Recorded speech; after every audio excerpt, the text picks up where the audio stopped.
Okay, तो welcome student in new video. तो अब तक की क्लास में हमने बहुत कुछ चीज़ें पढ़ ली है और यहाँ पे हमने लास्ट लेक्चर में कि अगर कोई मिरर है उसके सामने कोई पर्सन खड़ा है तो उस पर्सन मिरर की मिनिमम हाइट कितनी होनी चाहिए कि वो अपनी कंप्लीट इमेज देख सके। और साथ में हमने ये भी देखा था कि अगर पर्सन के पीछे कोई वॉल है तो इस मिरर की हाइट आपको कितनी चाहिए कि आप उसकी वॉल की पूरी इमेज यहाँ पे देख सको। तो ये लास्ट क्लास में हमने यहाँ पे पढ़ा था। तो आज की क्लास में हम फाइंड करने वाले नेक्स्ट है number of images in incline mirrors.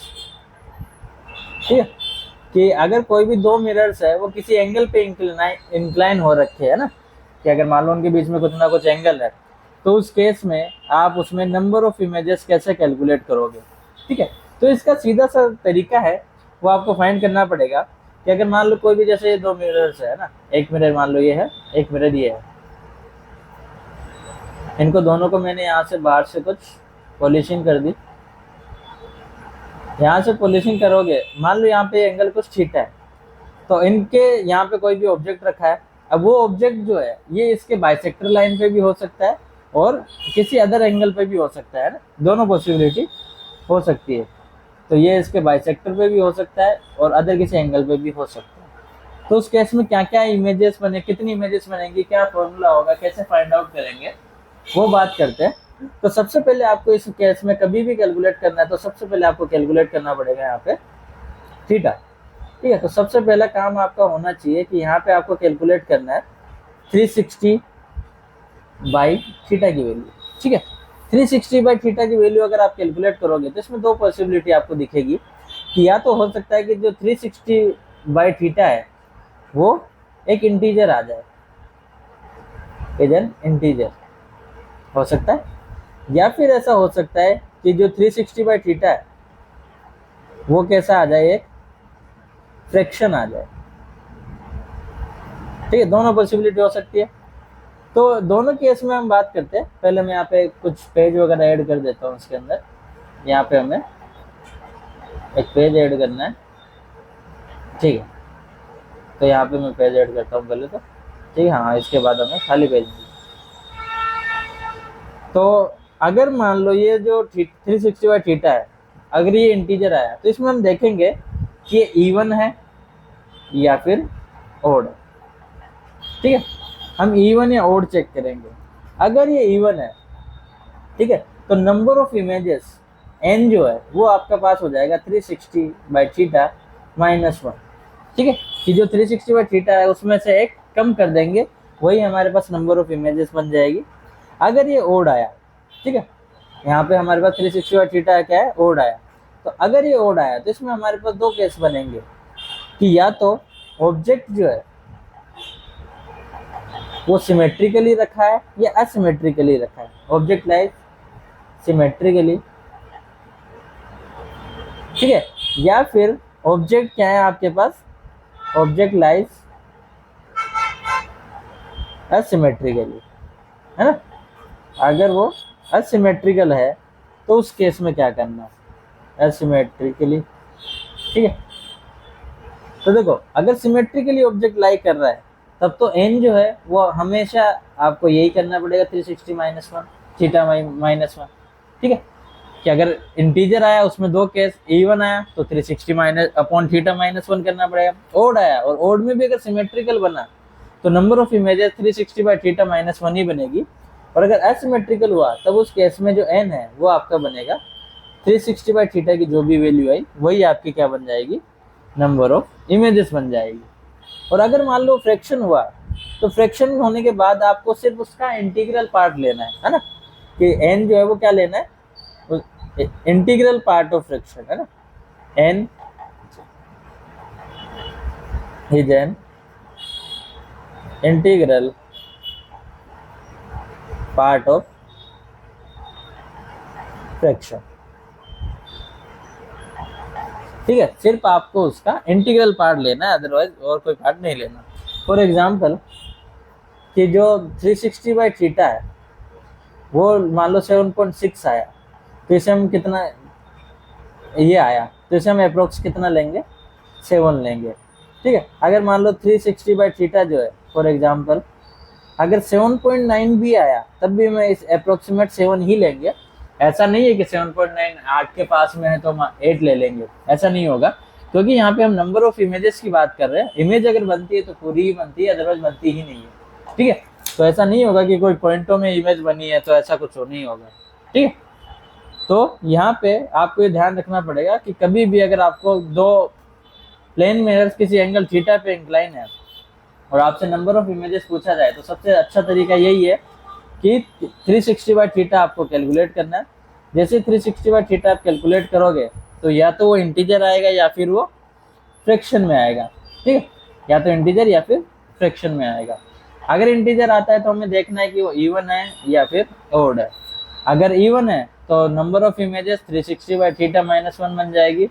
अगर ओड है तो ओड में दो पॉसिबल केसेस है हमारे पास, एक हमारे पास ऑब्जेक्ट लाइज सिमेट्रिकली और एक अनसिमेट्रिकली। तो अगर ऑब्जेक्ट सिमेट्रिकली लाई कर रहा है तो 360 बाई थीटा -1 आंसर हो जाएगा, और अगर असिमेट्रिकल है तो उस केस में 360 बाई थीटा आपके पास आंसर हो जाएगा। अगर मान लो फ्रैक्शन है तो उसका सिर्फ इंटीग्रल पार्ट लेना है। अब इंटीग्रल पार्ट में आपको ऐसा नहीं है कि आप अप्रोक्सीमेशन के या फिर राउंड ऑफ के रूल्स लगाने लग जाओ।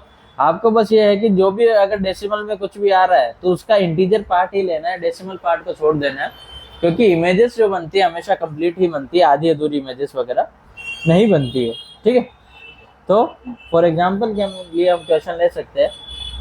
ठीक है, अगर हम यहाँ पे एग्जांपल लिखे कि टू प्लेन मिरर्स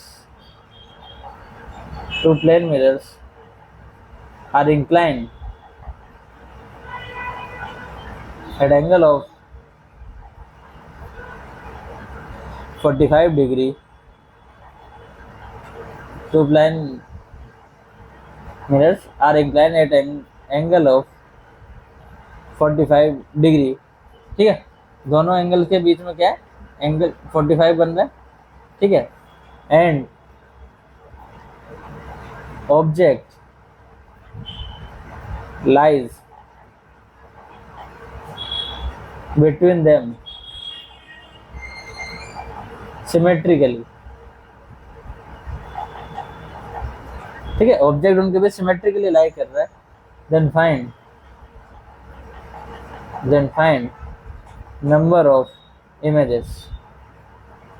ठीक है, तो नंबर ऑफ इमेजेस फाइंड आपको करनी है। तो सबसे पहले हम क्या चेक करेंगे, 360 बाई थीटा, तो कितना बनेगा 360 अपॉन 45, कितना बनेगा 360 अपॉन 45 अगर आप करोगे तो कितना बनेगा आपके पास, यहाँ पे इसकी वैल्यू आपको 8 देखने को मिलेगी। ठीक है, तो यहाँ पे अगर ये 8 आया तो 8 जो है वो इवन नंबर है, इंटीजर है। अब इवन नंबर है तो इवन के केस में देखो हमारे पास दो कंडीशन है कि अगर इवन आया तो 360 -1 ही होगा, अगर ओड आया तो हमें सिमेट्रिक असिमेट्रिक देखना है। इवन में आपको सिमेट्रिक असिमेट्रिक नहीं देखना। तो जो नंबर ऑफ इमेजेस होगी वो कितनी हो जाएगी, अगर यहाँ पे हम बात करें नंबर ऑफ इमेजेस कितनी हो जाएगी आपके पास, वो हो जाएगी 8 - 1 मतलब 7 इमेजेस यहाँ पे हो जाएगी। ठीक है, तो ये बस इसका एक जस्ट बेसिकली कंसेप्ट है इसका। बाकी आप इन इमेजेस की लोकेशंस वगैरह भी निकाल सकते हैं। उसके अलावा एक और एग्जांपल लेते हैं। मान लो हमने एग्जांपल लिया कि जो थीटा है वो लेट सपोज इस पर 45 ना होकर 30 डिग्री है। ठीक है, और ऑब्जेक्ट जो रखा है वो अनसिमेट्रिकली रखा है, एसिमेट्रिकली रखा हुआ है। ठीक है, तो आपको बताना है नंबर ऑफ इमेजेस, ये हमारा क्वेश्चन है। तो वही पहले आप क्या फाइंड करोगे, 360 बाई थीटा, ये कितना आएगा 360 अपॉन 30, कितना बनेगा ये, इससे इसको काट दोगे तो 12 बन रहा है। तो यहाँ पे देखो 12 फिर से इवन आ गया, तो m क्या बन जाएगा, नंबर ऑफ इमेजेस क्या बन जाएगा आपके पास, ये क्या बन गया, इवन आ गया। तो इवन के केस में तो हम डायरेक्टली क्या लिख देंगे T1 के केस में हम डायरेक्ट क्या लिख देंगे 360 बाई थीटा माइनस 1। तो नंबर ऑफ इमेजेस जो हम देखेंगे वो क्या बन जाएगी 12 माइनस 1 इक्वल्स टू 11। यहाँ पे नंबर ऑफ इमेजेस आपको देखने को मिलेगी। ठीक है।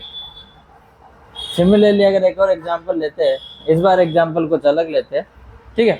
तो 45 इसके अलावा कुछ एंगल्स यहाँ पे हम लेते हैं कि यहाँ पे थीटा को हम रखते हैं, लेट सपोज कितना रखा जाए, थीटा हम रखते हैं यहाँ पे